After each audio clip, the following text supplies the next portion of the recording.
I'm Dominic Stanley. I've painted 5 pictures which reflect my time as a patient in the Mater Hospital. On a Friday in 2012, I went to my local GP with complaints of an upset stomach and diarrhoea. My GP suspected it may be ulcerative colitis and sent me to Beaumont Hospital. I'd never heard of the illness before. The doctor in Beaumont agreed it was probably colitis. As it was a Friday, however, there would be no one to see me until after the weekend. He sent me home and gave me some steroids to be taken if I got any worse. By Sunday, I was shivering and I couldn't get warm. My stomach ached, I was pale and weak. I took some steroids and they had an immediate effect. I warmed up and I regained my energy. 2 days later, I was vomiting and I couldn't get out of bed. I had severe cramps and I couldn't relieve the pain. The steroids didn't work anymore. On Wednesday, there was blood in my diarrhea. My GP could barely recognize me from the patient he had seen 5 days before. Beaumont A&E was full and the wait was unbearable. I was in a lot of pain. I had bloody diarrhea every time I used the toilet. I needed to lie down, but I couldn't. I sat in the waiting room for 18 hours before I was admitted and given some painkillers. I spent the night on a chair in a corridor hooked up to a paracetamol drip. I did have colitis. I was told that we would continue with the steroids at first, and if they didn't work, we would try antibiotics. The final option would be a total colectomy. I felt better in the hospital. People told me I looked terrible, but I didn't really feel that way. The diarrhea kept coming though, and I was losing weight. I walked every day, but I could barely lift my feet. After a couple of weeks, I began to get frustrated. I couldn't sleep and I couldn't concentrate. I kept forgetting to record the amount of times I went to the toilet and the consistency of it. It was always the same though, always bloody.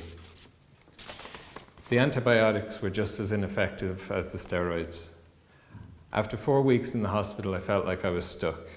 I'd been waiting for the medicines to mend my swollen intestine, but when that didn't happen, I was left alone in a kind of limbo. I felt out of control and far from myself. I needed to regain control, to get out of this rut, to have more of a say in what was happening to me. I asked one of the doctors to tell the surgeon to remove my large intestine. The doctor protested, but I didn't think anything would improve, and I just wanted to get out of there and back to my life. The total colectomy operation came a few days later, and I was instantly better. I had a new stoma and a bag. Recovery was quick, but I had a new system. I had to get up 3 or 4 times to empty my bag every night. It was hard for me to digest food and to stay hydrated. I learned a new low-fiber diet. I adapted to the bags, but they were always uncomfortable, itchy, or sore. I had no control, so I always had to know where the nearest toilet was.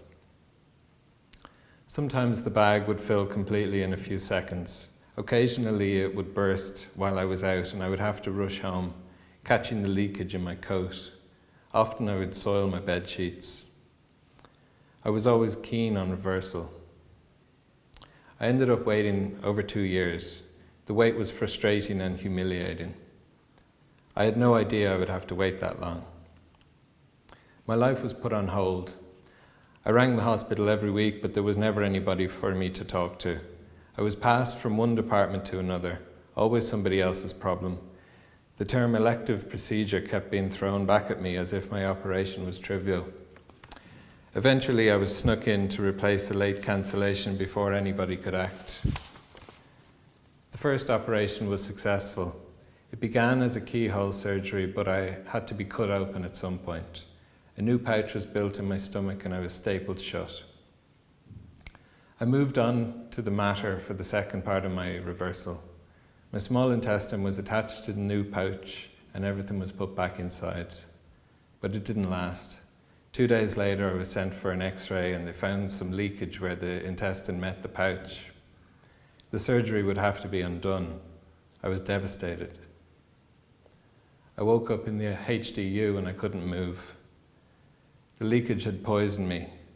Being seriously ill on top of the devastation that I felt left me very low. It felt like the worst thing that could have happened, but I was assured that it wasn't. One Tuesday I started vomiting and I couldn't stop. Half the day, all through the night, all the next day, and into the early hours of Thursday morning. I felt out of control. I couldn't sleep because of it, and nothing could make it stop. That was my rock bottom. But then it stopped, and I started getting better.